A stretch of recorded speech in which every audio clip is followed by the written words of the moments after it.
Vous riez. Moi, je suis là, j'ai ri avec vous. Alors qu'il y a des gens comme nous qui ont pensé à créer une application routière qui rapporterait à l'État, attendez d'abord avant que je ne dise la somme, mon cœur palpite, jusqu'à 33 milliards. 33 milliards de francs CFA. Vous voulez savoir de quelle application il s'agit? Je vous dis tout après le générique.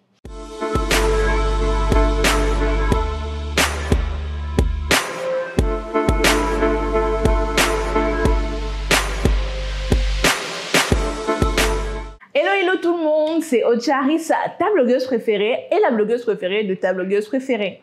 N'oubliez surtout pas de commenter, liker et partager avant de regarder le contenu et surtout de vous abonner à Gestor Media.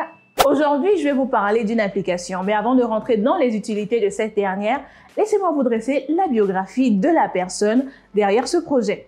On parle là de Madeleine Orlane Ikana-Rangila, qui est diplômée en psychologie d'entreprise.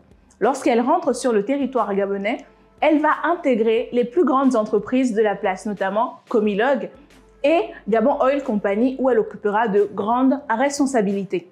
En 2018, elle décide de lancer son entreprise dénommée Ringus Digital. Qu'est-ce que Ringus Digital? Pourquoi avoir créé Ringus Digital? En 2008, le ministère des Transports des Gabonais recense déjà 12 000 faux permis sur le territoire. Et là, c'était en 2008. Imaginez un peu, en 2023, le nombre.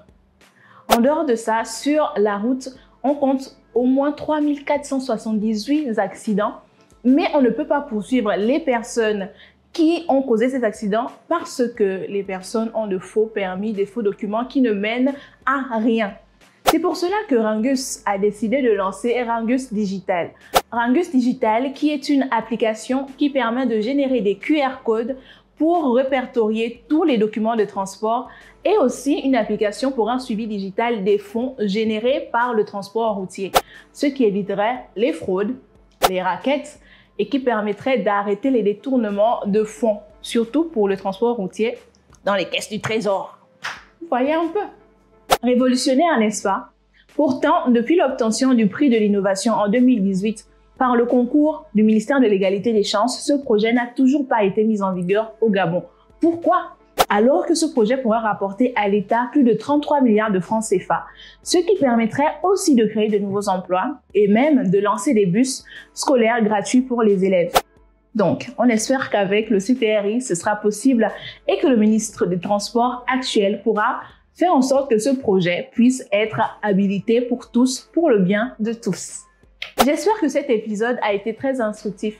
Vous aussi, si vous avez un projet, une application et vous souhaitez que cette application soit débriefée sur le blogcast, n'hésitez pas à nous écrire. Et si vous avez des suggestions, mettez-les en commentaire. C'était Ocharis pour le blogcast. Tenez la bise.